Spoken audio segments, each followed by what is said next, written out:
ओम शांति। आज बेगूसराय बिहार के भाई बहनों से साइंस के साधन के द्वारा मिल रहे हैं। वैसे तो पिछले साल शायद सितंबर महीने में एक महीने के लिए खास बेगूसराय, शेखपुरा, मुंगेर, भागलपुर, अररिया, पूर्णिया, कटिहार सभी तरफ गए थे। और उस समय बहुत काफ़ी बाढ़ भी आई थी। याद आया मुझे टूर। काफ़ी सारे स्कूल में, जेल में, बीके भाई बहनों की क्लासेस, काफ़ी सारी सेवाएं हुई थी। तो कई बहनों ने कहा था कि भाई आप आए तो बरसात बहुत आई थी, तो कई स्कूलों में छुट्टियां थी। कहा कि अगले साल आना ज़रूर। तो मैंने खास टाइम भी दिया था, निकाला था, लेकिन कोरोना के कारण फिर कैंसिल हुआ। इसलिए हमने सोचा क्यों ना आजकल साइंस के साधन बने हैं, इसके द्वारा फिर हम जाएंगे।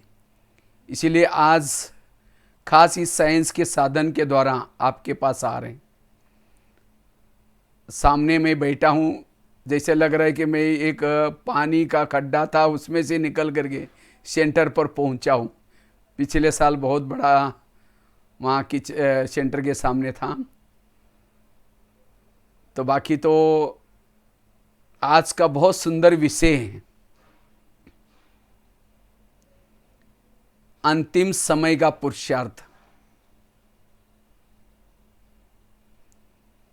क्योंकि आप सभी समय को देख रहे,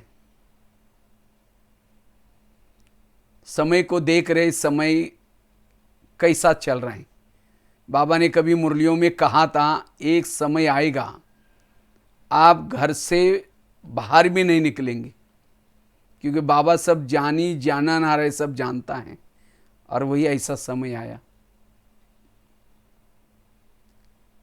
और आगे भी पता नहीं कैसा समय आने वाला है। तो इसीलिए अब हमें अपना पुरुषार्थ तीव्र करना है। जो भी आज तक ज्ञान सुना है, उस ज्ञान का स्वरूप बनना है और अंतिम समय की तैयारी करनी है। क्योंकि अंतिम समय विभिन्न प्रकार के पेपर्स आएंगे। चाहे प्रकृति के तरफ से पेपर आएंगे, चाहे इविल आत्माओं के तरफ से पेपर्स आएंगे, चाहे हमारे पुराने संस्कारों के तरफ से पेपर आएंगे। तो उन पेपरों में पास होने के लिए हम अपनी स्थिति को शक्तिशाली बनाना है। तो अंतिम समय का कौन सा ऐसा में पुरुषार्थ करना है जिसे कम समय में आज तक जो नहीं किया वो हम पुरुषार्थ कर सकेंगे, इसके पर आज चर्चा करेंगे। क्योंकि अंतिम समय के पेपर्स एक सेकंड का होगा और उस एक सेकंड के पेपरों में पास होने के लिए हमारी वो अशरीरी स्थिति चाहिए, वो आत्मिक स्थिति चाहिए, विधेयी स्थिति चाहिए। क्योंकि इस आत्मिक स्थिति से, विधेयी स्थिति से, अशरीरी स्थिति से हम उन पेपरों का सामना कर सकेंगे, उन पेपरों में पास हो सकेंगे। इसलिए बाबा की आज तक जो भी मुरलियां चली हैं, सभी मुरलियां विधेयी स्थिति की तरफ लेके जाने के लिए, अशरीरी स्थिति की तरफ लेके जाने के लिए, कर्मातीत कर्मेंद्रिय जिद बनने के लिए बाबा की चली है। और उसके लिए बाबा ने विभिन्न प्रकार की धारणा बताई है, यह स्थिति कब बनेगी। क्योंकि इस स्थिति में जब रहते हैं हम, अशरीरी स्थिति, विधेयी स्थिति, हमारे जीवन में सभी दैवी गुण और दैवी शक्ति आती है। चाहे सहन शक्ति, परखने की शक्ति, निर्णय शक्ति, और ये शक्ति हमें मदद करती है। अगर हम देह भान में हैं, यह शक्ति हमारे से कोसों दूर जाती। इसलिए अंतिम समय का पुरुषार्थ ये विधेय स्थिति, अशरीरी स्थिति, बिंदु स्वरूप बीजरूप स्थिति। जिस दिन हम इस ब्रह्मा कुमारी के केंद्र में आए थे, पहला लेसन हमने यही सुना था, और अंत का लेसन वो सुना था, लेकिन अंत में अब हमें इसका स्वरूप बनना है। चेक करना है क्या मेरी एक सेकंड में अशरीरी स्थिति बनती है, विधेय स्थिति बनती है। अगर नहीं बनती तो उसका अभ्यास करना है। बार बार हमें बाबा ने कई ड्रिल्स बताए हैं। एक सेकंड में स्टॉप करो, मन के संकल्प को स्टॉप करो, बिंदु बनो। जिसके पास ज्ञान के अथाह बिंदु है, वो बिंदु स्वरूप में टिक सकता है, वो अशरीरी स्थिति में स्थित रह सकता है। क्योंकि इस स्थिति में जब हम रहते हैं, हमारे अंदर जो कमी है, कमजोरी है, वो परिवर्तन हो जाती है। कितने भी मेरे कड़े संस्कार हो, कितनी भी मेरी बुरी आदतें हो, उन बुरी आदतों पर जीत प्राप्त करना है, उसको परिवर्तन करना है, यह स्थिति जरूरी है। क्योंकि इस स्थिति में स्थित रहने से अति इंद्रिय सुख मिलता है, और जिसको ये अति इंद्रिय सुख मिलता है, वो संसार के कोई भी तरफ आकर्षित नहीं हो सकता। क्योंकि इस स्थिति में रहने से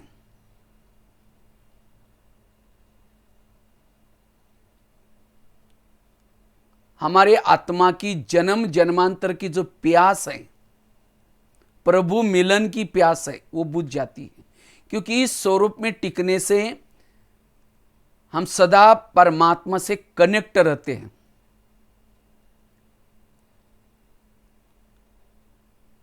सदा परमात्मा से कनेक्ट रहेंगे। कहते हैं खुदा तब भूल जाता है जब हम खुद अपने आप को भूल जाते हैं। इसलिए अंतिम समय के पेपरों में पास होने के लिए जिसको ही बाबा कहते बाप समान बनो, जैसा बाबा निराकारी स्थिति में रहता है, निराकारी है, विदेही है, ऐसे हमें बाप समान बनना है। और जब बाबा के समान हम बनेंगे तो बाबा के जो गुण है उसका हम स्वरूप बन सकेंगे। शांत स्वरूप, बाबा तो शांति का सागर है। इस स्वरूप में टिकने से हम शांत स्वरूप में रह सकते हैं, आनंद स्वरूप में रह सकते हैं, शक्ति स्वरूप में रह सकते हैं, पवित्र स्वरूप रह सकते हैं। और जब ये हमारे 7 गुण, 7 स्वरूप, जिसको भी बाबा कहते हैं सत्व प्रदान बनेंगे। इसलिए अंतिम समय के पेपरों में पास होने के लिए इस स्वरूप में टिकने का अभ्यास करना है। इससे हमारे अंदर संस्कारों के अंश के जो वंश है वो खत्म हो जाएंगे। हमारे अंदर एकाग्रता आएगी,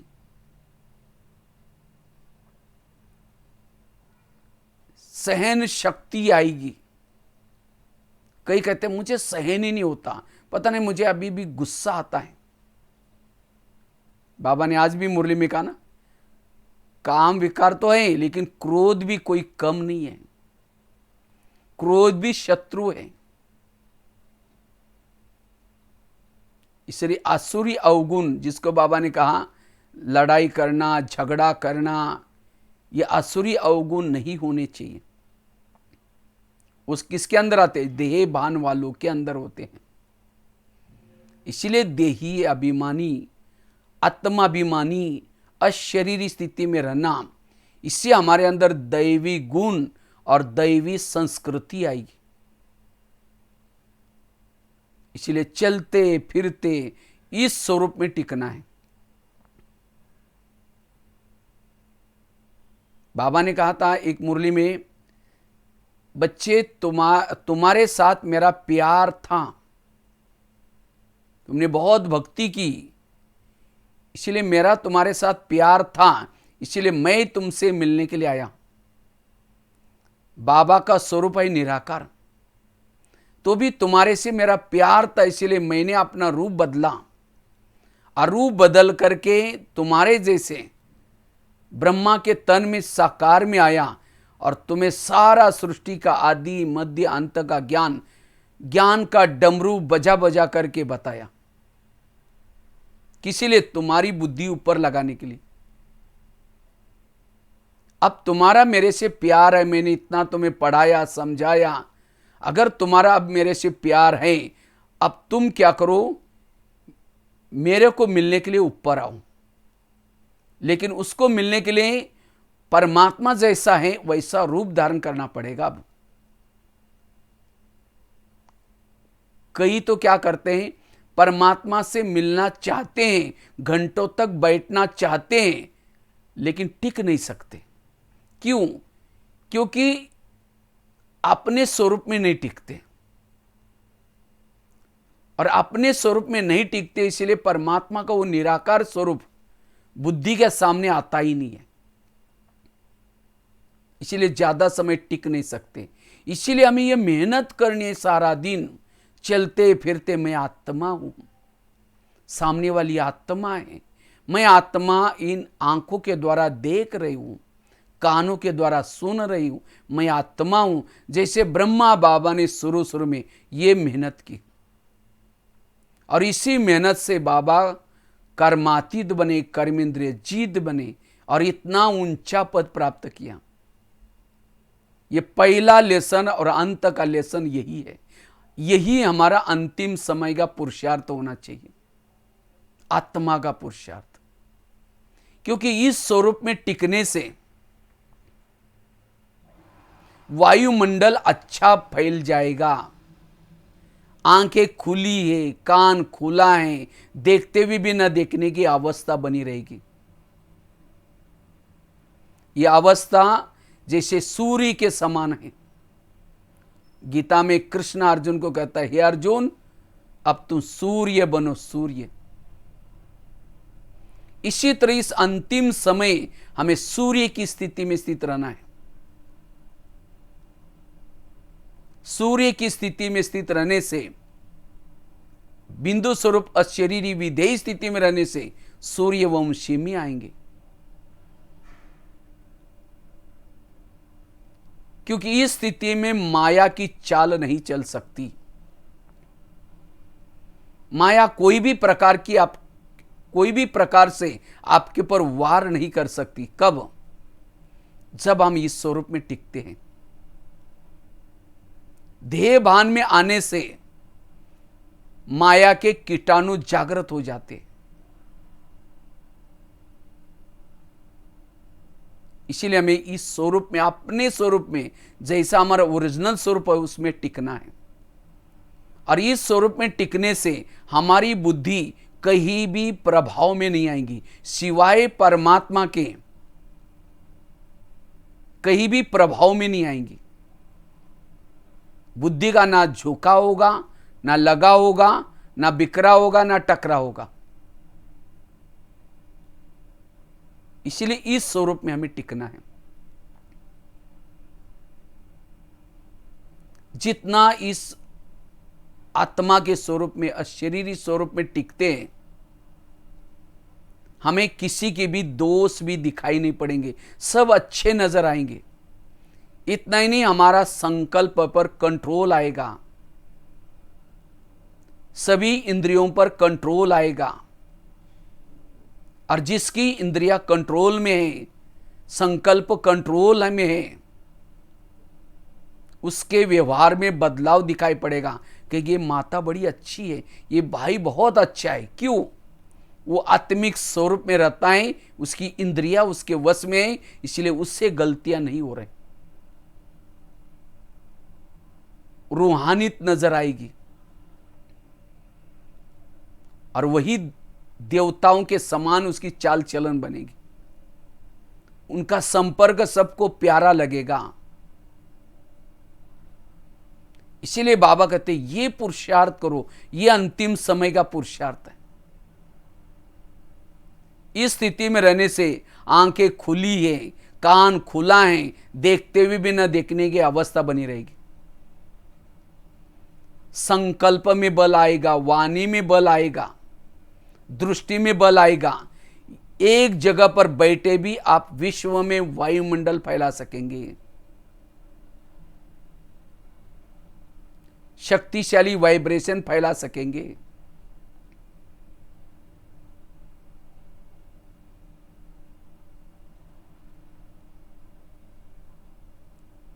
और ऐसी पुरुषार्थ से वो एवर रेडी बनेंगे। कई भाई बहनें कहते हैं मुझे पुरुषार्थ के लिए टाइम ही नहीं मिलता है। उनका टाइम वेस्ट कहाँ जा रहे हैं?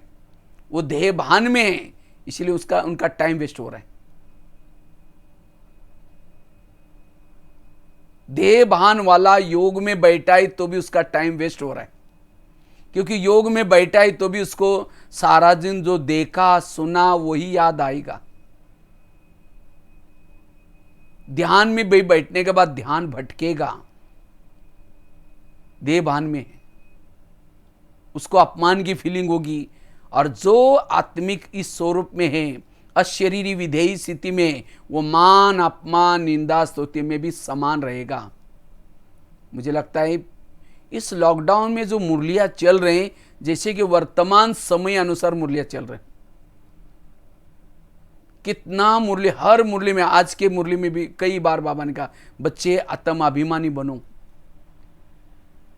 8-10 दिन पहले भी बाबा ने कहा कि बच्चे तुम्हारा समय अमूल्य है, इसीलिए ये पहला सबक पक्का करो। इस सबक से ही हम पास विथ ऑनर बनेंगे, हमारा पद ऊंचा मिलेगा। असली आसन, सतयुग का आसन प्राप्त करना चाहते हैं तो वर्तमान समय जो भ्रुकुटी आसन पर बैठता है, आत्मा के स्वरूप में टिकता है, उसको बाबा का दिल तखत मिलेगा। ऐसी आत्माएं बाबा को पसंद आएगी, प्रभु पसंद, लोग पसंद भी बनेंगी। जो लोग पसंद है, प्रभु पसंद है, उन्हीं को ही भविष्य का राज्य भाग्य का आसन मिलेगा। इसलिए हमें ये पुरुषार्थ करना है, अपने स्वरूप में टिकना।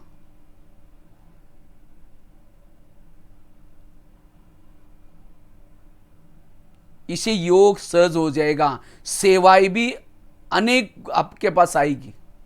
जितना अपने स्वरूप में टिकते हैं उतना सेवा पीछे आएगी। सेवा के पीछे दौड़ने की जरूरत नहीं।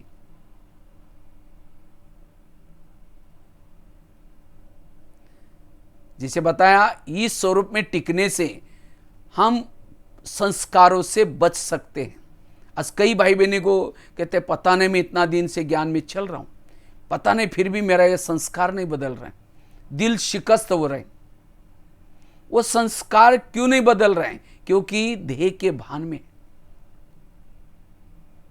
जैसे राम रावण का युद्ध चलता है, राम रावण का एक सिर काटता है, फिर दूसरा काटता है, रावण नहीं मरता। विभीषण आकर के कहता है ये ऐसा नहीं मरेगा, उसके नाभि में तेल लगाओ, और जब नाभि में तेल लगा तो रावण मर गया। इसी तरह हम भी रावण को मारने में, संस्कारों को परिवर्तन करने में लगे हैं। कोई 2 साल से, कोई 4 साल से, लेकिन नहीं मर रहा है। क्यों? हमें कभी काम का गला काट देते हैं, दोबारा वो जुड़ जाता है। कभी कभी क्रोध को खत्म कर लेते हैं, दोबारा आ जाता है। चूहा को निकालो, बिल्ली आ जाती है, बिल्ली को निकालो। क्यों? क्योंकि देह भान को खत्म नहीं किया। जब हम आत्मा के स्वरूप में टिकेंगे, विकारों के सारे गले कट जाएंगे। वास्तव में विकारों को प्रवेश देने का कारण है देह का भान। देह भान विकारों का सरदार है, मुखिया है। देह भान आया, सारे विकार आ जाते हैं।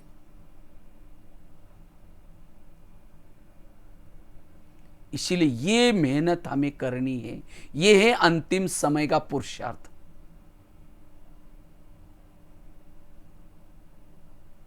निरंतर मेरी आत्मिक स्थिति बनी रहे।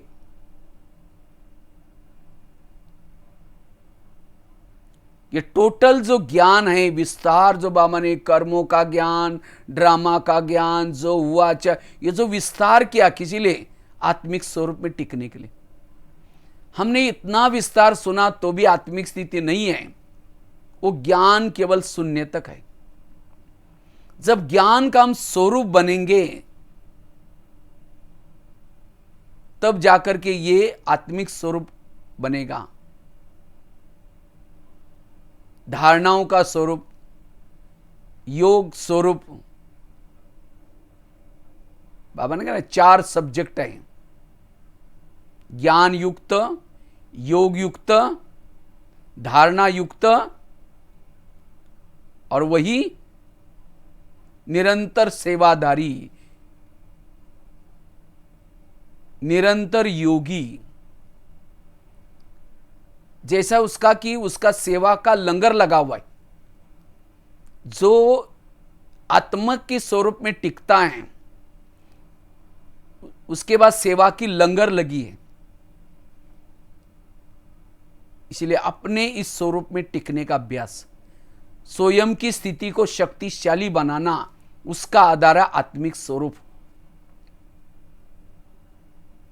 इस स्वरूप में टिकने से हमारे जन्म जन्मांतर के जो जाने अनजाने जो गलतियां की, विकर्म की, वो भस्म हो जाते हैं।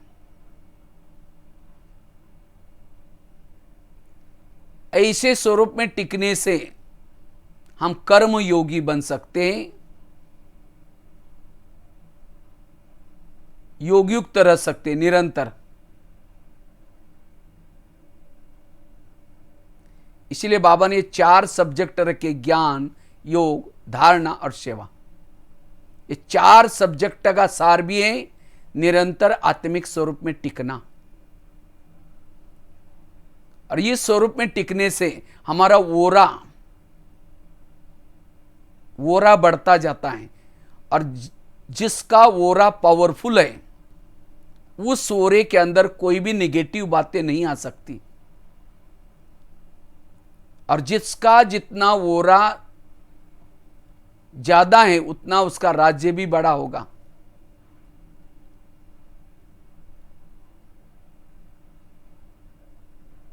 और जब इस स्वरूप में हम टिकेंगे सामने वालों को भी देह नजर नहीं आएगी।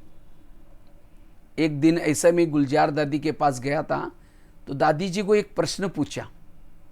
हमने कहा दादी जी आप लोग आज तक अभी भी क्या पुरुषार्थ करते, किस चीज का अटेंशन देते? पुरुषार्थ तो नहीं कहेंगे। तो दादी ने एक बहुत अच्छी बात बताई। कहा कि हम लोग यही अटेंशन देते हैं कि हमारे सामने कोई भी आ जाए वो अशरीरी बन जाए, वो अशरीरी बन जाए। वो कैसे बन जाएगा? जब वो शरीर है तो वो भी अशरीरी बन जाता है। तो देखो दादियाँ भी यही पुरुषार्थ करके महारथी बने, ब्रह्मा बाबा भी इसी पुरुषार्थ से महारथी बने, विजय बने, नारायण बने, कर्मातीत बने। क्योंकि इसी स्थिति में रहने से हमारे बॉडी के अंदर लाइट फैलती है, कर्मेंद्रिया शीतल बन जाती है, अंग अंग शीतल बन जाता है।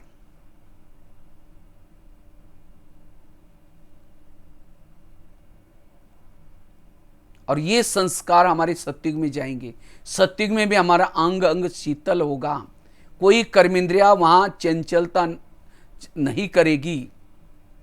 अगर ये मैंने अभ्यास नहीं किया तो सत्युग के देवी देवता के संस्कार कैसे आएंगे? हमारे 2 लक्ष्य हैं, एक है संगम का लक्ष्य, दूसरा है सत्युग का लक्ष्य। संगम का लक्ष्य अशरीरी बनना, विदेही बनना, बिंदु स्वरूप बनना, बीजरूप स्वरूप बनना, यह है संगम का लक्ष्य। और सत्युग का लक्ष्य देवता बनना, ऊंच पद प्राप्त करना। जो संगम के लक्ष्य तक पहुंचता है उसको सत्युग का लक्ष्य अपने आप मिल जाता है। संगम की लक्ष्य की परछाई है सत्युग का लक्ष्य। इसलिए मैं भविष्य के बारे में नहीं सोचना, मेरा पद क्या होगा, फिर उसके बाद कृष्ण कब आएगा, वहाँ क्या क्या होगा। कई तो पूछते हैं सतयुग में कैसा क्या, उसको सोचने की जरूरत नहीं हमें, वो तो टाइम वेस्ट है। इसलिए चलो नशा चढ़ने के लिए हम ऐसे वो बात अलग है, बाकी हमें मूल आत्मा के स्वरूप में टिकना है।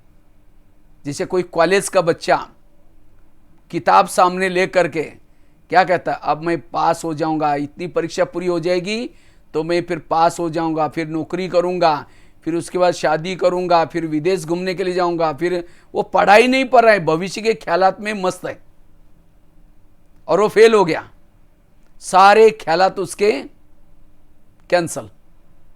इसी तरह हम भी योग लगाने के बजाय कृष्ण कब आएगा, फिर और कितना साल बाकी है, ये वो ऐसे करें और अशरीरी नहीं बन रहे, विधेयी स्थिति अपना नहीं रहे। इसलिए मुझे अशरीरी बनना है, विधेयी बनना है। इसलिए मुझे लगता है बाबा की हर मुरली में बच्चे आत्मा समझो, अशरीरी बनो, इसके तरफ ज्यादा ध्यान होता है। इसलिए हमारा शुरुआत का लेसन भी यही, अंतिम लेसन भी यही। इससे हम नष्ट मोहा स्मृति स्वरूप बन जाएंगे।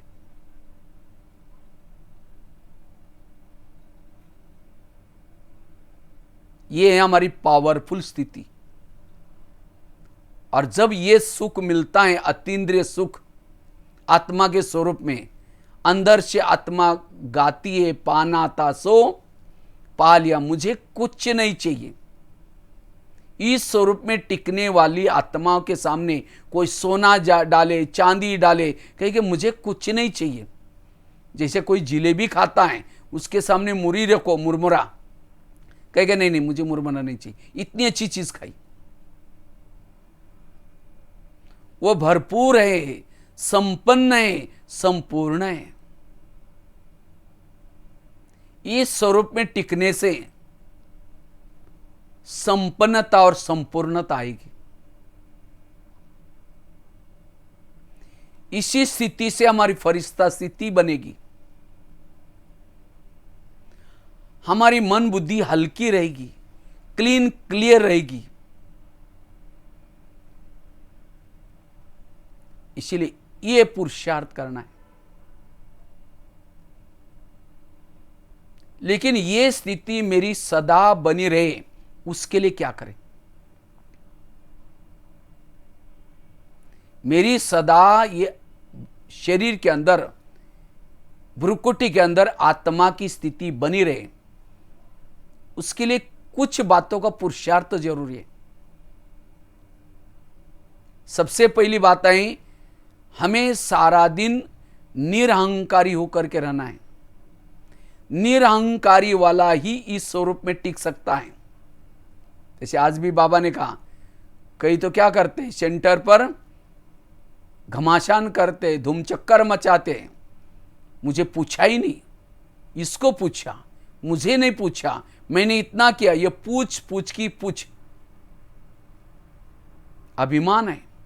कोई कला का अभिमान, कोई विशेषता का अभिमान, कोई कर्ता का अभिमान, जो इस मैं के अभिमान में होता है, ये मैं स्वरूप में, आत्मा स्वरूप में टिक नहीं सकता। इसीलिए अगर मुझे आत्मा के स्वरूप में टिकना है, इस निराकारी की स्थिति बनानी है, मुझे अभिमान से दूर रहना है। अभिमान देह भान जागृत करता है। कोई मुझे पूछे ना पूछे, बाबा तो पूछता है ना। जो स्थूल मैं के स्वरूप में रहता है, उसका जमा भी कुछ भी नहीं होगा। मैं करता हूं, मैंने किया। वास्तव में हमारे जीवन की गुण, कला, विशेषता ये प्रभु की देन है। इसलिए कुछ भी कार्य किया, बाबा ने कराया, बाबा कराता है, बाबा, जितना बाबा बाबा आएगा, अभिमान नहीं आएगा। इसलिए अगर मुझे इस स्वरूप में टिकना है, मुझे निरहंकारी बनना है। वैसे तो ये महीना जुलाई महीना दीदी का महीना है, पिछला महीना मम्मा का था, 24 जून का। दीदी हमेशा कहती थी मर मर मर, झुक झुक झुक, सीख सीख सीख। जीवन में मरना सीखो, झुकना सीखो, सीखना सीखो। वो कौन मर सकता है, कौन सीख सकता है? जो निरहंकारी है। अगर कोई बात का अभिमान है,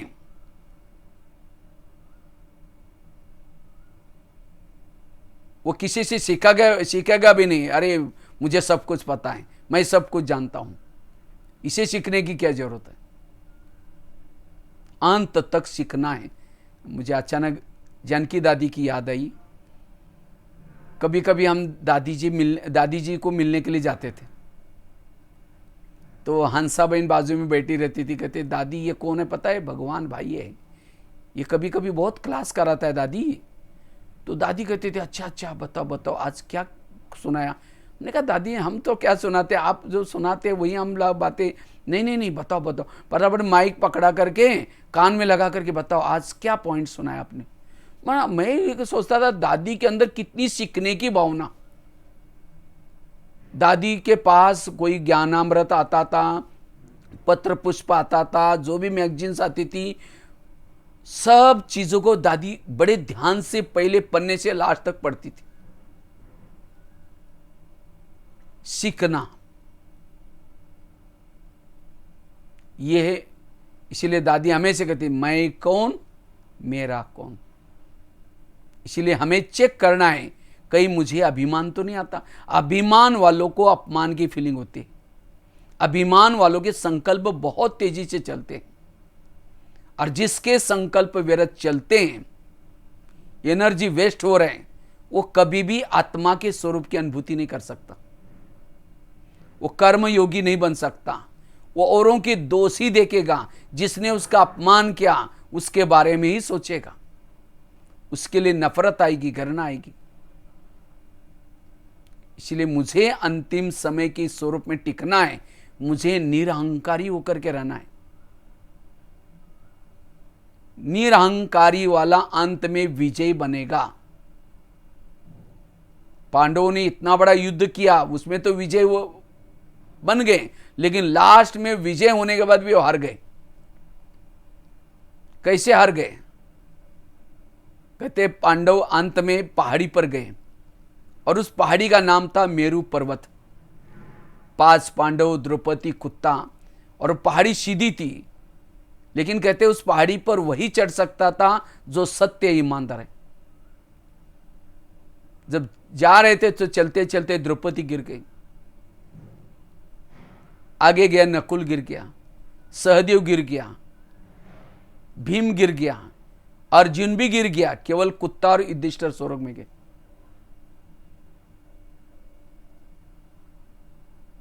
द्रौपदी गिर गई। उसका सबके साथ प्यार था, लेकिन अर्जुन से एक्स्ट्रा लगाव था, इसीलिए वो फेल हो गए। नकुल गिर गया, बुद्धि का अभिमान था। सहदेव गिर गया, सहयोग करने का अभिमान था। भीम गिर गया, गदा युद्ध का अभिमान था। अर्जुन गिर गया, अक्षय सेना को मैंने मारा, यह अभिमान था। वो भूल गया कि मेरे साथ कृष्ण की शक्ति थी। इसी तरह हमने बहुत सेवाएं की, बहुत कुछ किया, लेकिन मेरा उसका अभिमान आया, अंत में फेल। इसलिए अभिमान को समझ करके चलना ही। इसलिए ब्रह्मा बाबा ने अंतिम समय शरीर छूटने से पूर्व 3 मंत्र पक्का कराए। बच्चे निराकारी बनो, निर्विकारी बनो, निरहंकारी बनो। निरहंकारी जितना रहेंगे ये स्वरूप रहेगा। निरंतर आत्मा का स्वरूप रहेगा। तो कुछ भी, जैसे सेवा में सफलता मिलेगी, आगे बढ़ेंगे, अभिमान जागृत होता है। इसलिए महिमा को स्वीकार नहीं करना। जो महिमा को स्वीकार नहीं करता, ग्लानि का दर्द उसको महसूस नहीं होगा। वो मान अपमान निंदा स्तुति में भी समान रहेगा। इसलिए निरहंकारी वाला ही निराकारी स्वरूप में टिक सकता है, और यह अंतिम स्वरूप हमारा सदा बना रहेगा।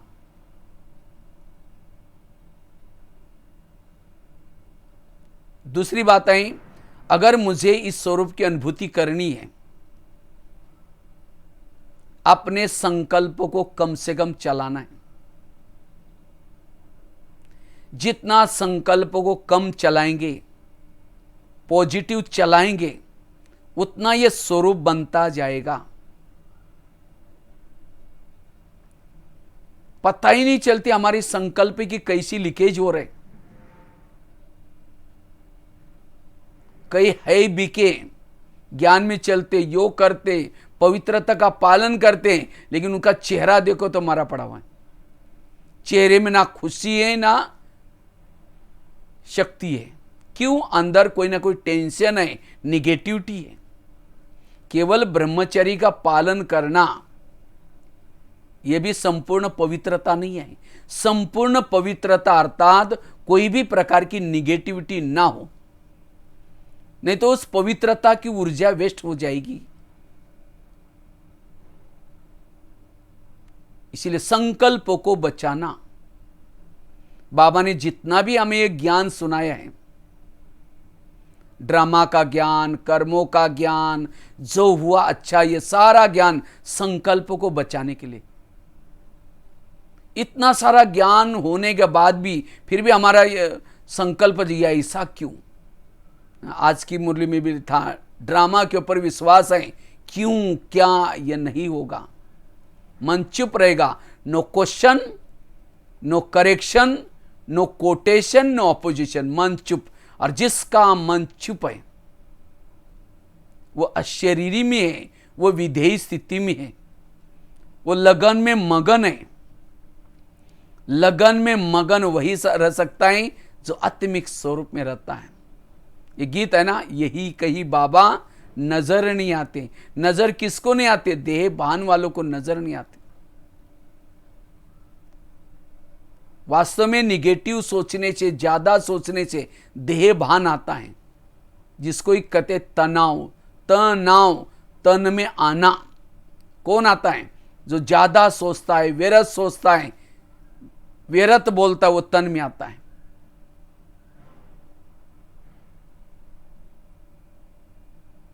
इसलिए मन को सदा चुप रखना, व्यर्थ संकल्प से बचना। और आजकल तो वैसे अपनी हेल्थ को अच्छी रखने के लिए भी इस संकल्प को बचाना बहुत जरूरी है। जितने ज्यादा संकल्प चलते हैं, हमारी रोग प्रतिकात्मक शक्ति भी कम हो जाती है। जो तनाव में रहता है, टेंशन में रहता है, रोग प्रतिकात्मक शक्ति कम हो जाती है, ह्यूमिनिटी पावर कम हो जाती है। इसलिए आजकल डॉक्टर भी कहते हैं खुश रहो, ज्यादा सोचो नहीं, तनाव में नहीं आओ। और वैसे हमें तो बाबा ने सारा, बच्चे जो कुछ होगा सब कल्याणकारी होगा, ड्रामा रिपीट हो रहा है, नथिंग न्यू, ये सब पाठ पढ़ाया ताकि हमारा मन चुप रहे। जैसे कोई यात्रा करते हैं, साइड सीन्स आते हैं, तो साइड सीन को देख करके ये क्यों कैसे ने हम करते नहीं। इसी तरह हमारे भी जीवन रूपी यात्रा में साइड सीन्स है। इसलिए अपने संकल्प को बचाना, क्यों क्या नहीं करना। और जितना इसका स्वरूप बनेंगे, हमारी निराकारी स्थिति बनती रहेगी, बिंदु स्वरूप बीजरूप स्थिति बनती रहेगी। अंतिम समय का हम अभ्यास एवरेडी बन सकेंगे। इसलिए व्यर्थ संकल्प से बचना। व्यर्थ संकल्प से वायुमंडल भी व्यर्थ बनता है, बिगड़ता है। हमें वायुमंडल को शुद्ध बनाना है। समर्थ संकल्प से वायुमंडल समर्थ बनेगा। समर्थ संकल्प से बोल भी समर्थ, वृत्ति भी समर्थ, दृष्टि भी समर्थ। वो अलस अलबेलापन से भी दूर रहेगा। एक्टिव अलर्ट रहेगा। समर्थ विचार वाला कभी थकेगा नहीं, ना उसका शरीर थकता है ना उसका मन थकता है। समर्थ सोच वालों में मन में ताकत होती है और ताकत वाला मन ही इस दुनिया के आकर्षण से ऊपर जा सकता है। जैसे रॉकेट को उड़ाने के लिए ईंधन डालते हैं, जितना ईंधन रिफाइन होगा उतना वो तेजी से स्पेस से ऊपर जा सकता है, धरती के आकर्षण से ऊपर जा सकता है। इसी तरह जितना हमारे अंदर समर्थ संकल्प है उतना हमारा मन बुद्धि रूपी रॉकेट इस दुनिया की आकर्षण से ऊपर जा सकता है, प्रभु मिलन कर सकता है। इसलिए व्यर्थों से अपने आप को बचाना, यह अंतिम समय का पुरुषार्थ।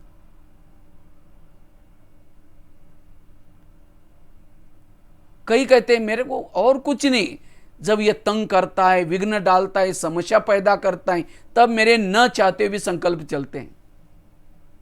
इसका मतलब मैंने ड्रामा को समझा ही नहीं। टाली कभी एक हाथ से नहीं बजती, टाली के लिए दो हाथ चाहिए। अगर कोई मुझे तंग करता है, परेशान करता है, इसका मतलब मैंने भी कभी उसको किया था, वो हिसाब है मेरा। इसलिए कर्मों को समझ करके मन को चुप रखना, और जितना मन को चुप रहते हैं उतना हमारी अंदर की एनर्जी बढ़ती जाती है और उतना हमारी वो अशरीरी स्थिति, विधेय स्थिति बनती रहती है। क्योंकि जितना निगेटिव सोचेंगे उतना बुद्धि के ऊपर एक प्रकार की धूल आती है, और धूल वाले बुद्धि में ना परम धाम दिखाई पड़ेगा ना परमात्मा दिखाई पड़ेगा। योग में भी प्रॉब्लम आएंगे। बैठेंगे योग में, लाल लाइट चल रहा है, गीत बज रहा है, शुरू करेंगे मैं आत्मा हूं, शांत स्वरूप हूं, फिर कहेंगे मेरे को उन्होंने क्यों बोला, फिर कहेंगे ठीक है मैं आत्मा हूं, फिर कहेंगे 15 दिन पहले भी बोला था। इसलिए व्यर्थ से बचना।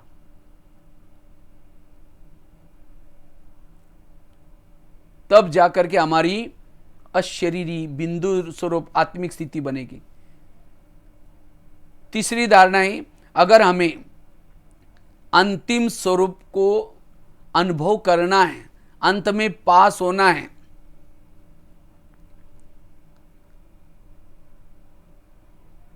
पहले तो बताएं निरंकारी बनना, दूसरी बात है संकल्प को बचाना, तीसरी बात है अगर इस स्वरूप की अनुभूति करनी है हमें अपने पुराने संस्कारों को परिवर्तन करना है। अगर पुराने संस्कारों में हम बार बार उस संस्कारों के वश हो जाते हैं, हमारी की कमाई चट हो जाती है। जब की कमाई जमा ही नहीं है तो आत्मिक स्वरूप कैसा बनेगा, अंतिम स्वरूप। इसलिए बार बार जैसे कहते हैं मम्मा मम्मा क्यों बनी थी, मम्मा ने एक गलती दोबारा नहीं की, लेकिन हम क्या करते हैं अपने संस्कारों को बार बार रिपीट करते हैं, चाहते नहीं तो भी संस्कारों के वश हो जाते हैं। और जब बार बार संस्कारों के वश हो जाते हैं, हमारी ताकत कम हो जाती है, तो ये स्वरूप का अनुभव नहीं कर पाएंगे। हमारा बहुत काल का अभ्यास चाहिए। इसलिए हमें तपस्या करके हमारे अंदर विकारों के अंश जो हैं उस अंश को खत्म करना है। हर इंद्रियों में विकारों के अंश हैं, आंखों के अंदर अंश हैं, मन के अंदर अंश हैं, बुद्धि के अंदर अंश हैं। इस अंश को हमें क्या करना है, तपस्या करके पुरुषार्थ करके खत्म करना है। अन्यथा अगर ये अंश रहे तो अंश भी वंश बन सकता है और उस स्वरूप की अनुभूति करने नहीं देगा। क्योंकि जब हम संस्कारों के वश हो जाते हैं तब कर्मेंद्रियां हमारी नहीं मानेंगी, कर्मेंद्रिय भी उस संस्कारों का मानती है। हम अकेले महसूस करते हैं, हमारा कोई सहयोगी नहीं है, और तब वो आत्मा का स्वरूप नहीं रहेगा। इसलिए अगर मुझे आत्मा के स्वरूप का अनुभव करना है, अंतिम समय की तैयारी करना है, अब मुझे उस संस्कारों को क्या करना है, रिपीट होने नहीं देना है। क्यों रिपीट होते हैं? वो संस्कार मेरे रिपीट क्यों होते हैं? क्योंकि उस संस्कार को हम कोई ना कोई भोजन देते हैं, उस संस्कार का वातावरण दे देते हैं। जैसे समझो किसी का काम विकार का संस्कार है, ऐसी आत्मा अगर मोबाइल में कोई गलत चीजें देखेगी, वो कोई गलत साइड में जाएगी, कुछ फैशन करेंगे, कुछ ऐसे ऐसे गीत सुनेंगे, कोई मूवी देखेंगे, वो संस्कार को भोजन मिल जाता है, वो संस्कार में ताकत आती है, उसी संस्कार के संकल्प चलेंगे, बुद्धि भी बार बार जाएगी और उससे वो स्थिति हमारी जो अंतिम समय स्थिति है अशरीरी विधेय, उसका अनुभव नहीं कर पाएंगे। इसलिए संस्कारों का ध्यान।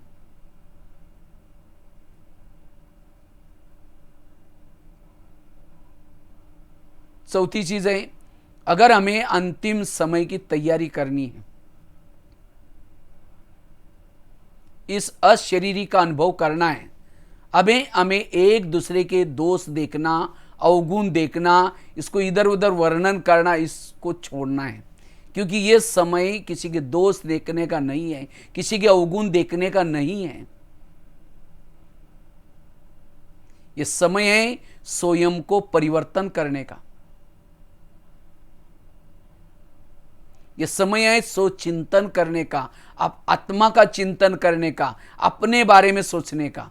दूसरों के बारे में सोचेंगे टाइम वेस्ट हो जाएगा। इसलिए बाबा कहते बच्चे झगमुई झगमुई नहीं करो,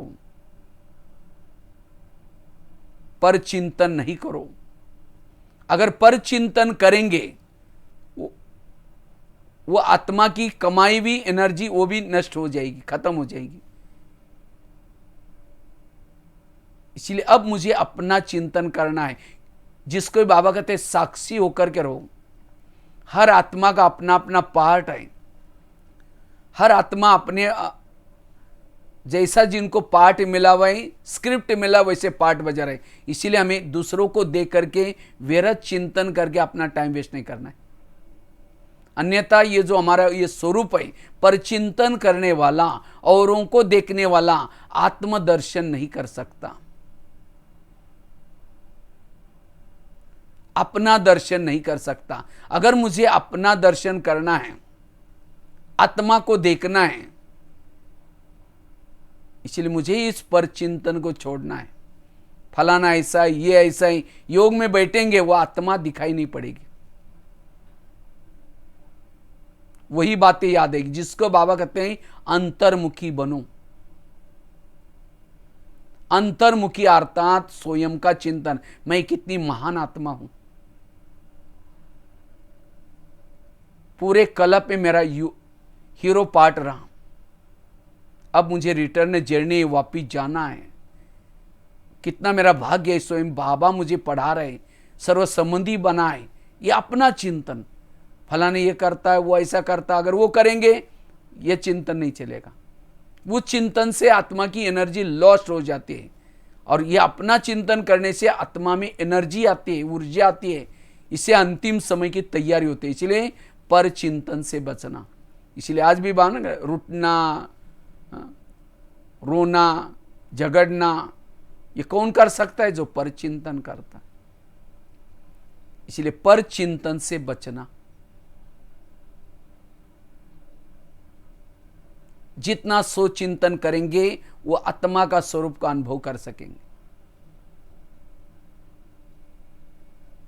अगर हमें अंतिम समय की तैयारी करनी है, हमारा अंतिम समय का पुरुषार्थ जो जिसे हम पास विथ ऑनर हो जाए, उस पेपरों में पास हो जाए, उसके लिए सदा हमें श्रीमत का पालन करना है। जितना श्रीमत प्रमाण चलेंगे आत्मा का ओरा बढ़ता जाता है, आत्मा अनुभूति कर सकते हैं। क्योंकि जितना श्रीमत प्रमाण चलते हैं उतनी हमारी ताकत बढ़ती है। लेकिन कभी कभी हम आलस्य वश होकर के, अलबेलापन वश होकर के हम क्या करते, ईश्वरीय नियम को तोड़ देते हैं। ये ईश्वरीय नियम को तोड़ा, देहबान आ जाता है, ताकत कम हो जाते हैं। इसलिए जितना श्रीमत प्रमाण चलेंगे हम उस निराकारी स्थिति का अनुभव कर सकेंगे, अशरीरी स्थिति का अनुभव कर सकेंगे। इसलिए श्रीमत का पालन। कभी कभी हम लोक लाज वश होकर के नियम को तोड़ते हैं, कभी अलस और अलबेलापन वश होकर के नियम को तोड़ते हैं। नियम को तोड़ा मतलब देहभान आया। इसलिए जितना श्रीमत प्रमाण चलेंगे हम आत्मा शक्तिशाली बनेंगे। यह हमारा पुरुषार्थ।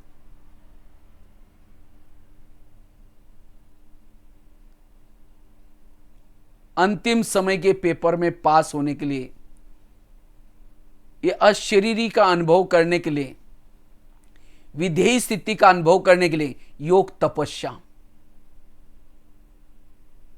सिवाय योग से यह आत्मा का स्वरूप नहीं बन सकता।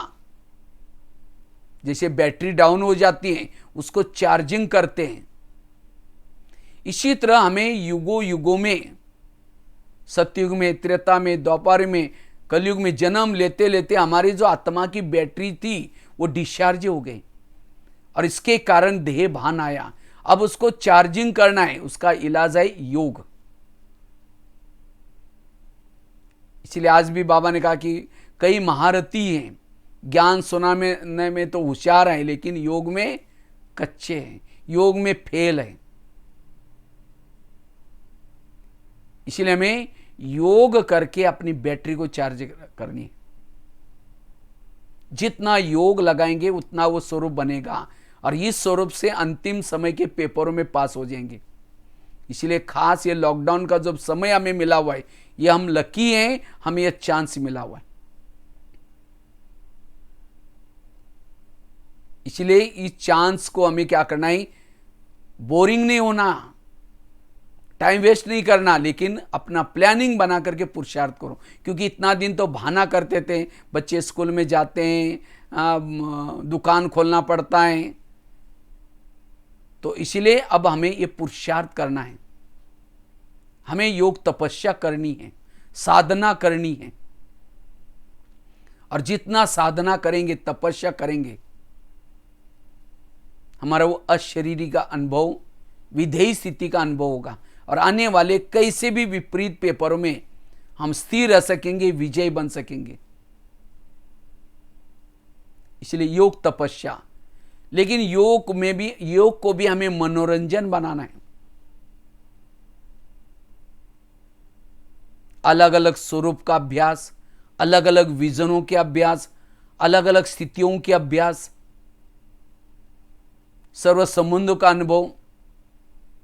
तो जितना योग को मनोरंजन बनाएंगे, कर्म योग भी करना है, बैठ करके भी जो बाबा ने समय दिए, चाहे अमृत वेला का योग, चाहे क्लास के पहले का योग, भले क्लास में नहीं जाते होंगे, घर में बैठ करके टीवी के सामने या मोबाइल के सामने बैठ करके सुनते होंगे, लेकिन वो करते समय भी आधा घंटे का योग करके फिर सुनना।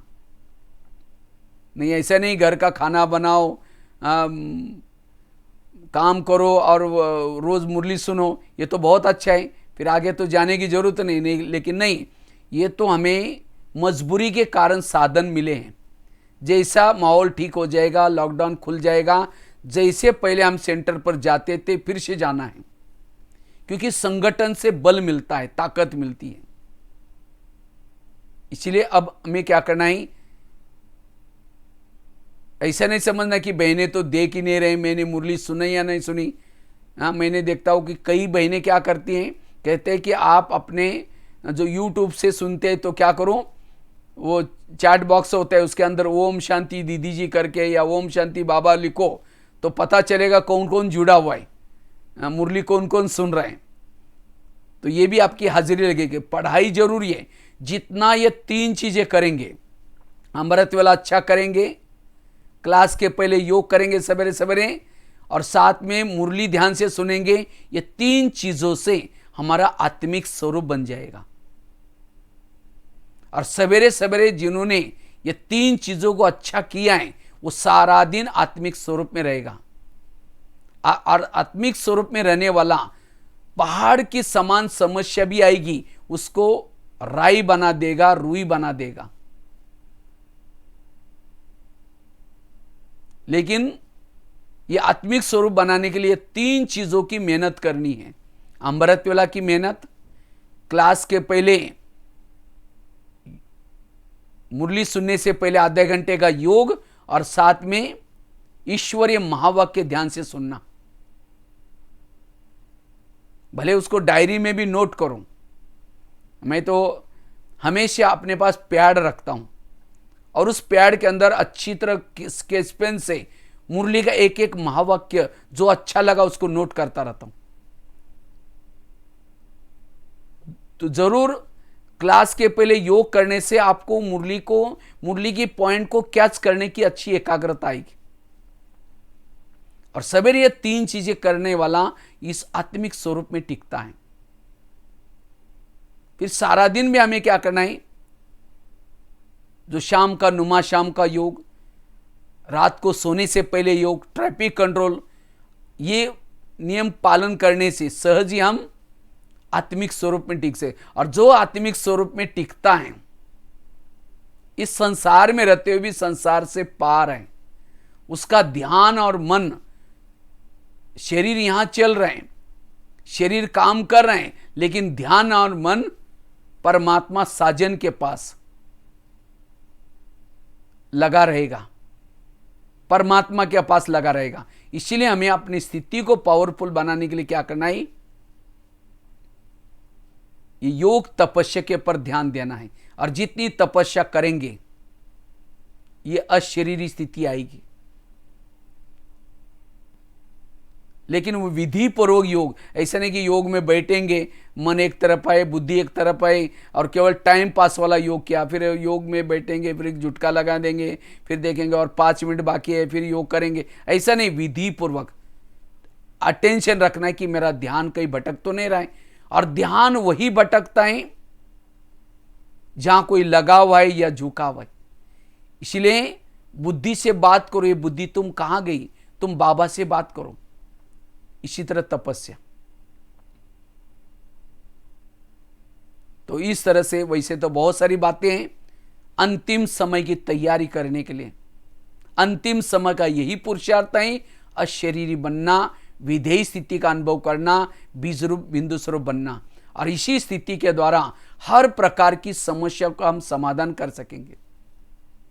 खुद तो निर्भय रहेंगे, लेकिन औरों के भी समस्याओं का समाधान कर सकेंगे। रोने वालों की आंखों के आंसू पोंछ सकेंगे। कब? जब हमारा ये आत्मिक स्वरूप है, अशरीरी स्थिति है। इसलिए अंतिम समय के पेपरों में हमें भी पास होना है, औरों को भी मदद करना है। इसलिए ये स्वरूप में टिकना जरूरी है, और यही हमारा असली पुरुषार्थ है।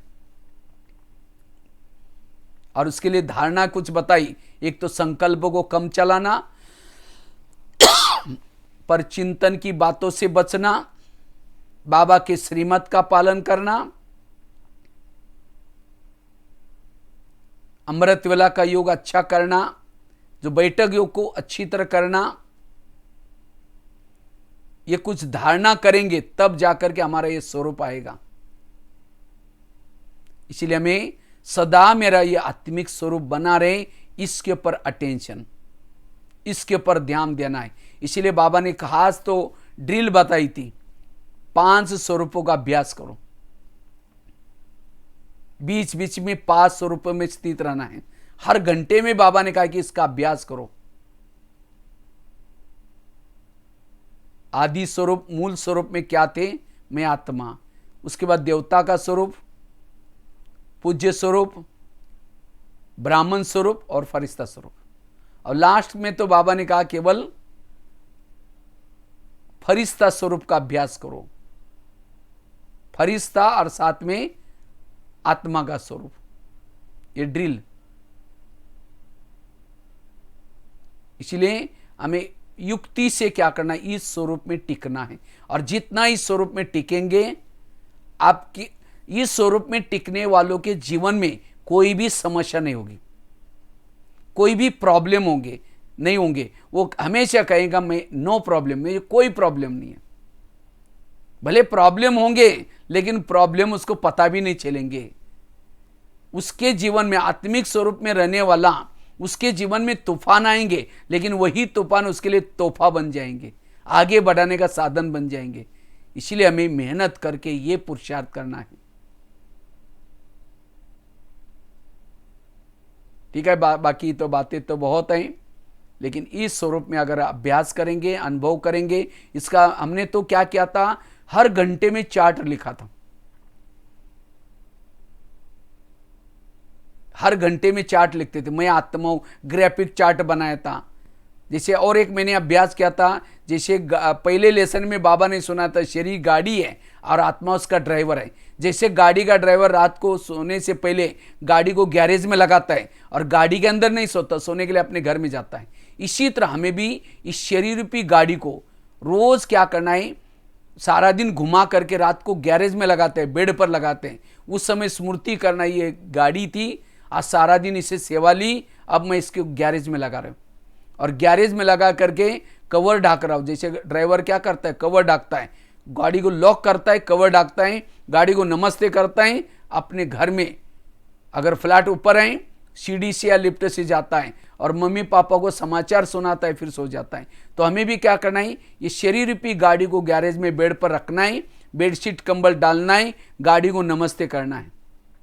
ये बुजुर्ग है, काली है, गोरी है, कैसी भी है, लेकिन ये गाड़ी बहुत महत्व की है, इसे 84 जन्म की कमाई हो रही। तो नमस्ते करके अव्यक्त वतन में जाओ, मन बुद्धि से बाबा के सामने सारा पोतामल बताओ, बाबा इस गाड़ी के द्वारा क्या क्या किया। अगर आंखों ने धोखा दिया है तो बाबा को सुनाओ, बाबा आज मेरी आंखों ने धोखा दे दिया, मेरे से गलती होगी, सुना करके कल ऐसा नहीं होगा, प्रॉमिस कर लो। समाचार सुना करके कुछ अच्छी सेवा की, वो भी सुना करके सारा पोतामल दे करके हल्के होकर के सो जाना।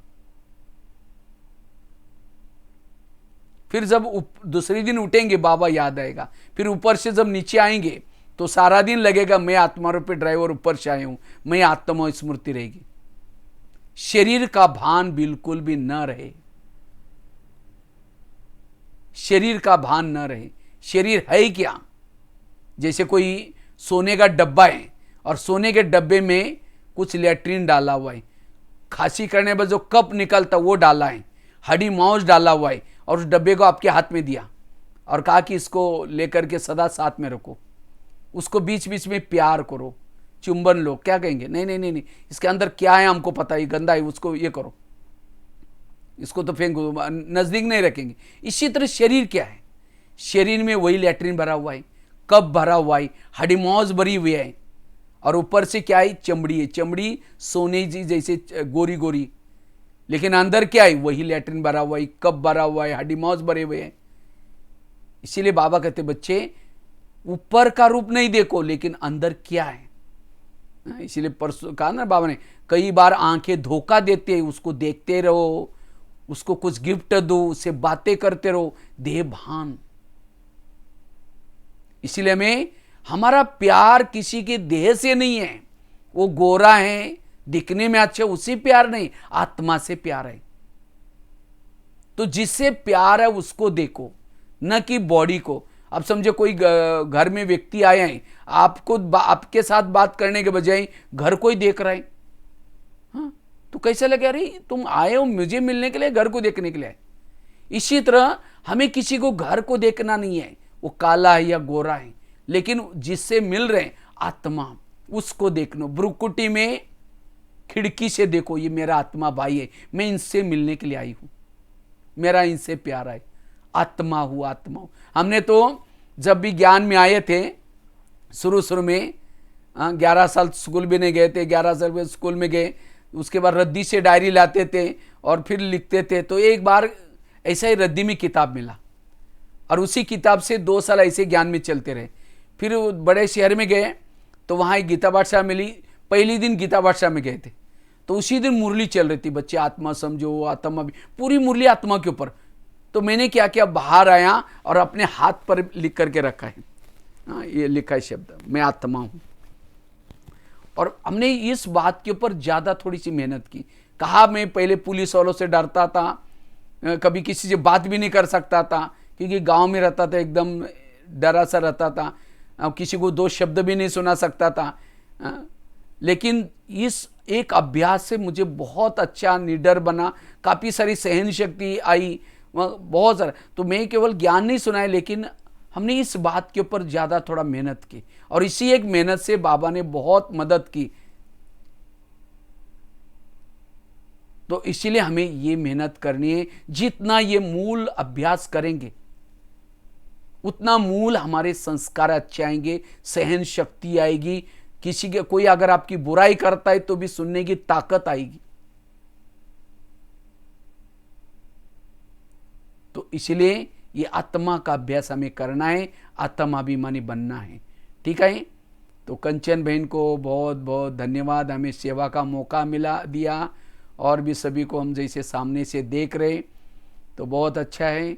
आप लोग भी बहुत अच्छा पुरुषार्थ कर रहे होंगे और करते रहेंगे, क्योंकि अभी जैसे बाबा कहते हैं, अंधेरे में कोई अगर एक ही दीपक जलता है, एक दीपक जल रहा है, पूरा अंधेरा है सभी तरफ, और एक दीपक जल रहा है, तो सबका ध्यान उसकी तरफ जाएगा।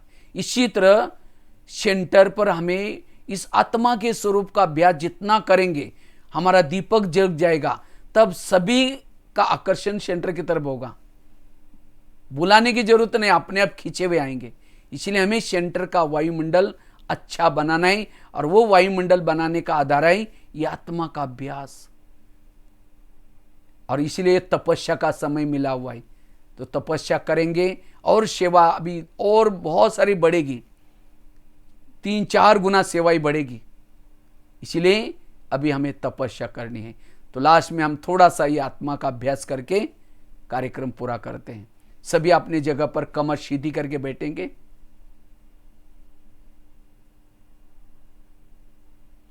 सभी अपने अपने भ्रुकुटी के अंदर आत्मा के स्वरूप में स्थित रहेंगे।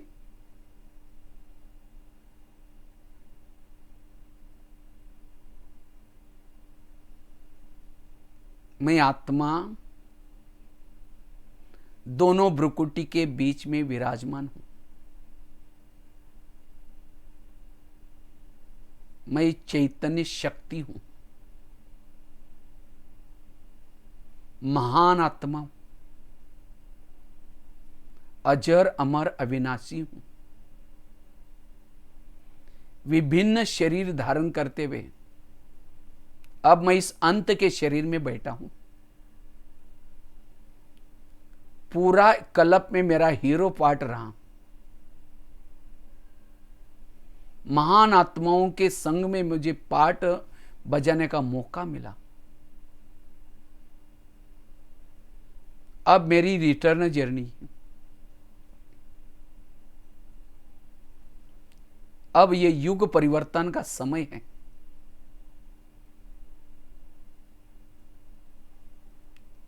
अब मुझे वापिस जाना है।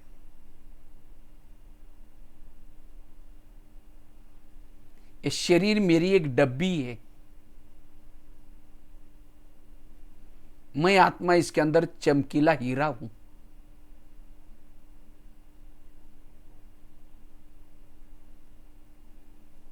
मैं अब बुद्धि के द्वारा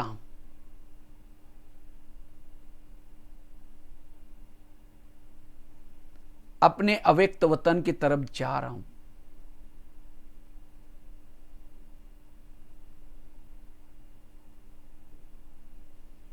चांद सूरज तारांगन से भी पार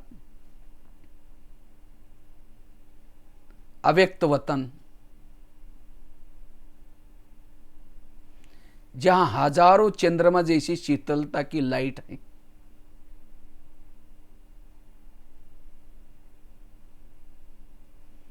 जहां फरिश्तों का राजा ब्रह्मा बाबा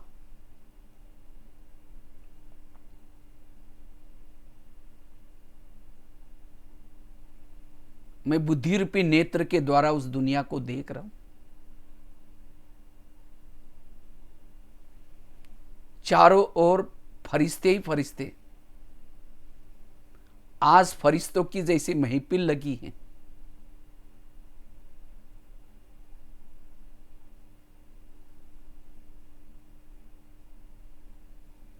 मैं बुद्धि के द्वारा ब्रह्मा बाबा को देख रहा हूं। बाबा की लाइट माइट से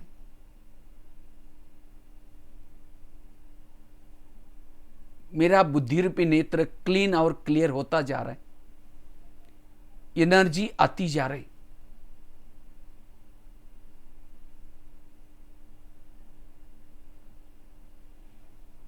बाबा के संपर्क में आने से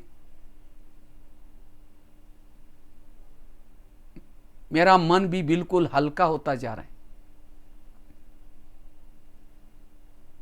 मेरे युगों युगों की जैसी थकान मिटती जा रही।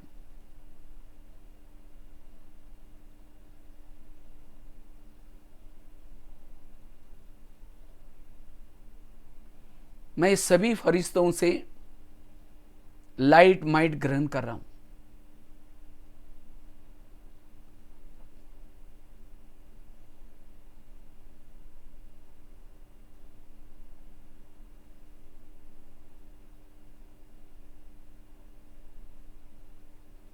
अब मैं बुद्धि के द्वारा ऊपर की तरफ जा रहा हूं,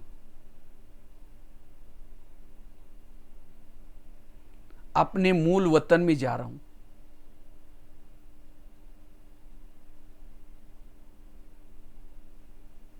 जहां शांति ही शांति है।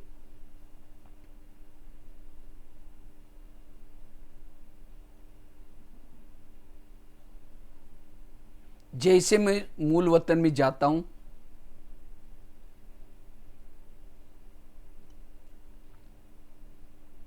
वैसे ही मैं चार्ज हो रहा हूं, बिल्कुल ऊपर की तरफ हूं, जहां सर्वशक्तिवान बिल्कुल शिव बाबा के नजदीक।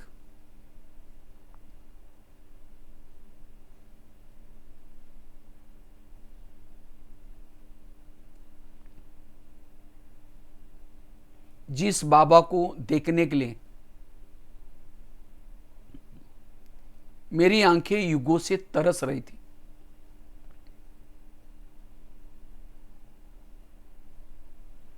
आज उस बाबा को जी भर करके देख रहा हूं।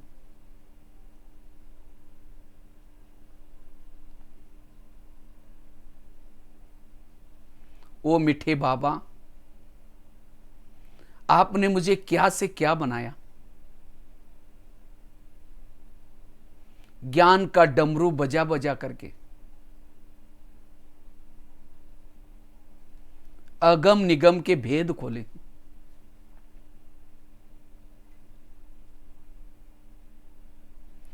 तीनों लोकों का, तीनों कालों का ज्ञान दिया।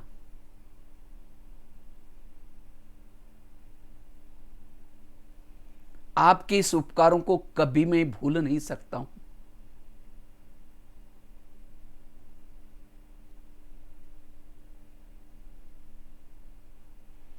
अपलक होकर के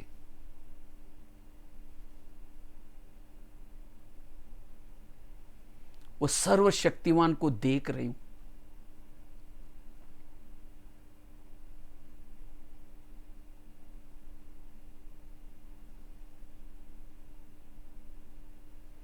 बाबा शांति का सागर है।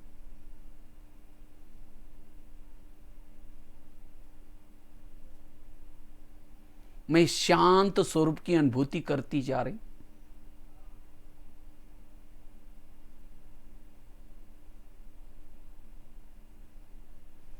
बाबा शक्ति का सागर है।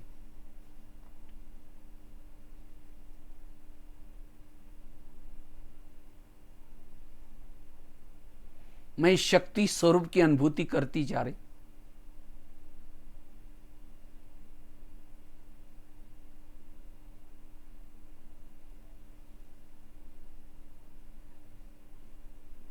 बाबा के पास आने से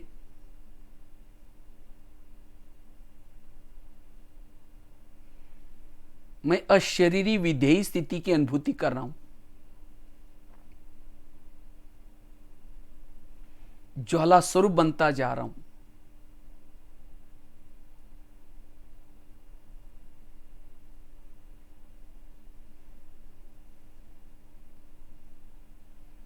अति इंद्रिय सुख की अनुभूति कर रहा हूं।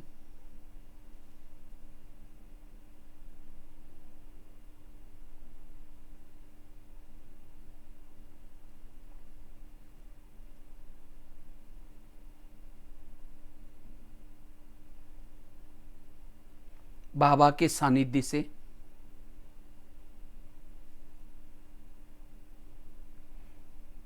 मेरे अंदर के विकारों के अंश के वंश खत्म होते जा रहे हैं।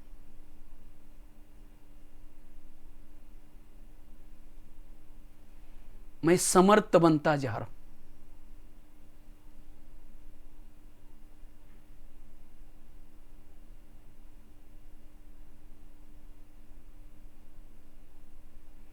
अब ये प्रभु मिलन कर, ऊर्जावान बन,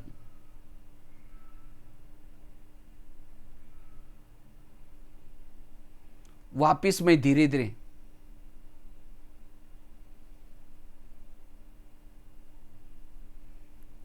अव्यक्त वतन में आता हूं।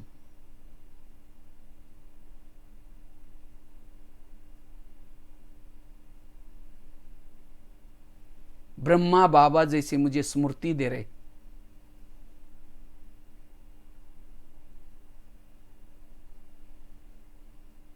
तुम साधारण नहीं हो, तुम शिव शक्ति हो, पवित्रता की देवी हो।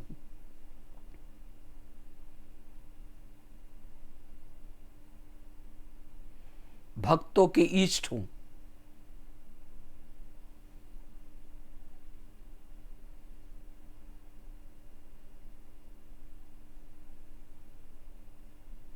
क्या तुम्हें कल्प पहले वाला कर्तव्य याद नहीं आता? कल्प पहले भी तुमने असुरों का संहार किया था।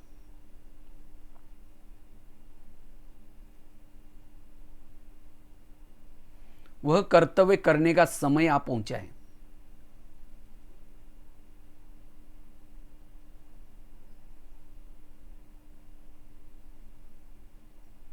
ऐसी स्मृति देते ही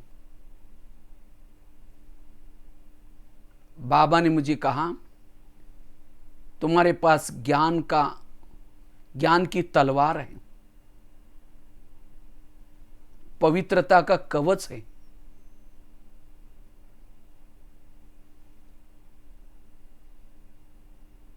शक्ति का प्रतीक त्रिशूल है।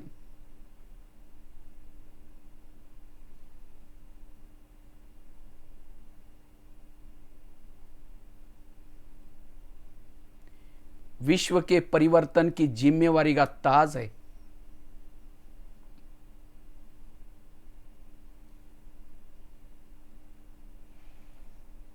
मेरी सर्व शक्तियां तुम्हारे साथ में हैं।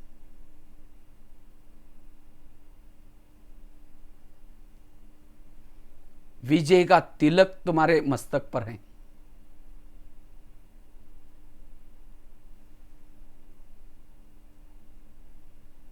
बाबा की स्मृति से मेरी आंतरिक शक्तियां जागृत हो रही। अब माया मेरा कुछ बिगाड़ नहीं सकती। मैं शिव, मैं शक्ति हूं।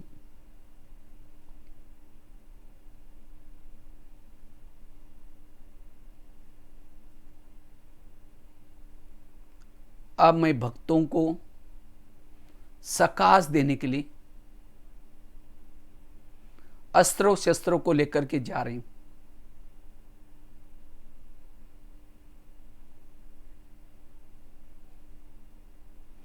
मेरे अंग अंग से शक्तियां निकलती जा रही।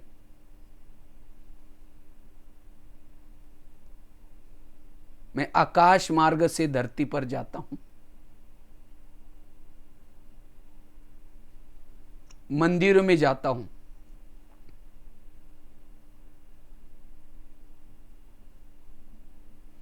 मूर्ति के पास खड़ा होकर के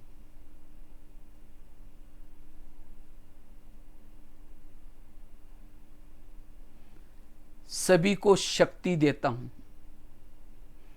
परमात्मा से प्राप्त हुई शक्तियां वरदानी हाथ के द्वारा, दृष्टि के द्वारा सभी को दे रहा हूं।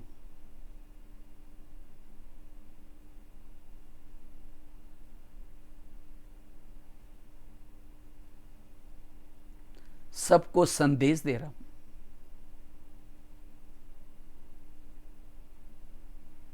हे भक्त लोग, जिनकी तुम पूजा कर रहे हो, वह परमात्मा इस धरती पर आ चुका है। अब युग परिवर्तन का समय है। सबको वापिस जाना है। अगर तुम्हें उस परमात्मा से मिलना है,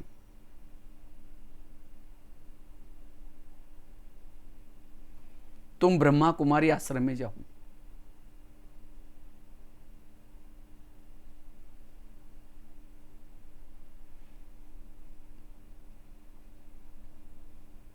मैं भी वही तपस्या कर रहा हूं।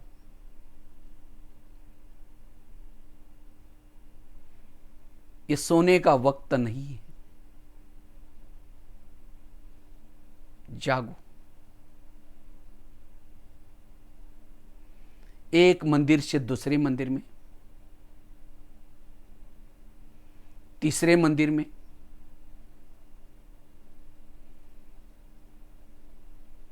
आकाश में स्थित होकर के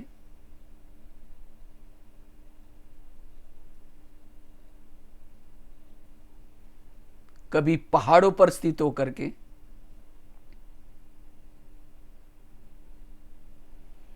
चारों ओर वाइब्रेशन फैला रही हूं, संदेश दे रही हूं।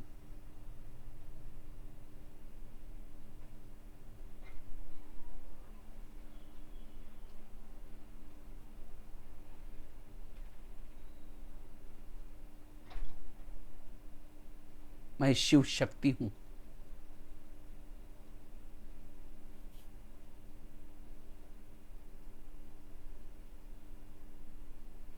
एक एक शहर के ऊपर जा रही हूं।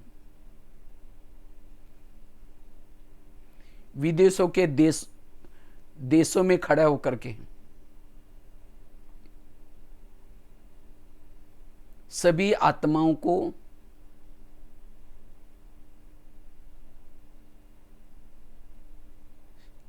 सुख और शांति की किरणें दे रहा।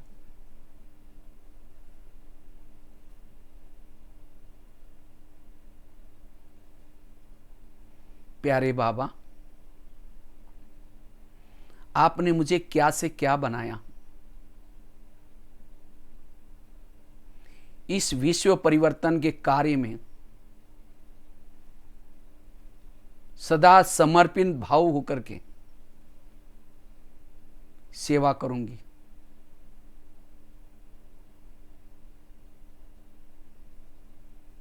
मां शीतला बन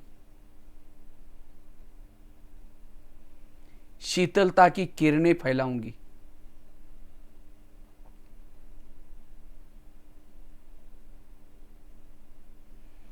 मां दुर्गा बन सभी के दुर्गुण हारूंगी।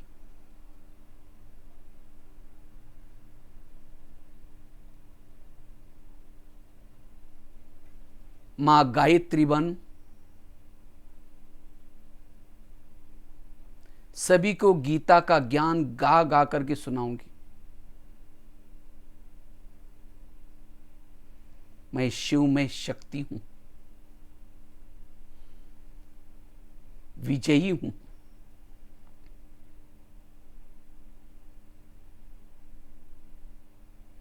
मां लक्ष्मी बन सभी को ज्ञान धन लुटाऊंगी।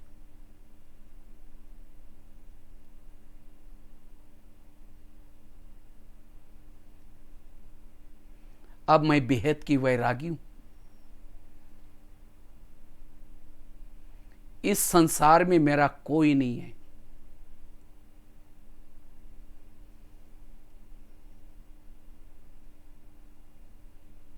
जिसको मैं अपना समझती थी, यह सब कुछ परिवर्तनशील है।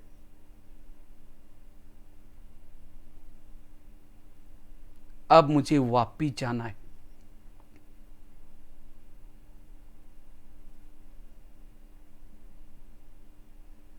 चारों ओर सभी तरफ सुख और शांति की किरणें फैला रही हूं। मैं ज्वाला देवी हूं।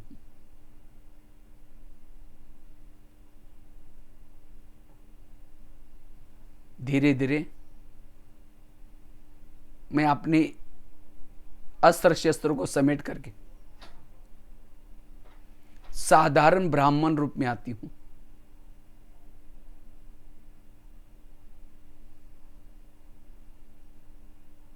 साधारण ब्राह्मण स्वरूप में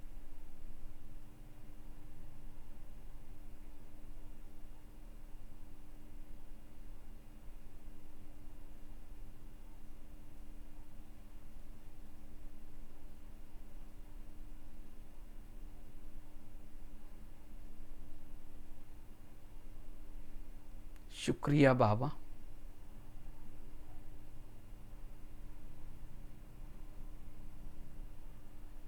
ओम शांति शांति शांति।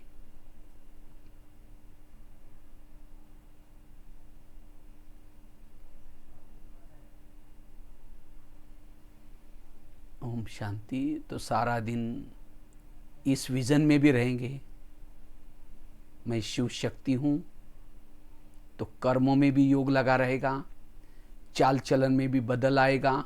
भले घर में रहते हैं लेकिन समझो कि शिव शक्ति हूं, निमित्त मात्र इस घर में रहती हूं। मेरा मूल काम है बाबा का संदेश देना।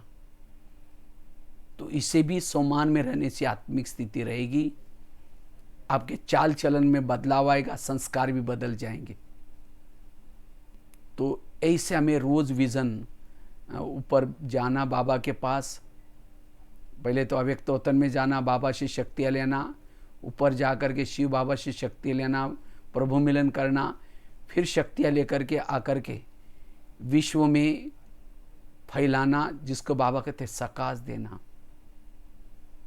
तो योग में बोरिंग नहीं होगा, योग भी अच्छा लगेगा और सारा दिन भी कर्मों में मैं शिव शक्ति हूं, इस स्वरूप में रहना। ठीक है, इसी के साथ बहुत बहुत धन्यवाद। ओम शांति। बाकी फिर कभी जब ठीक माहौल हो जाएगा तो फिर दोबारा प्रोग्राम बनाएंगे। ठीक है।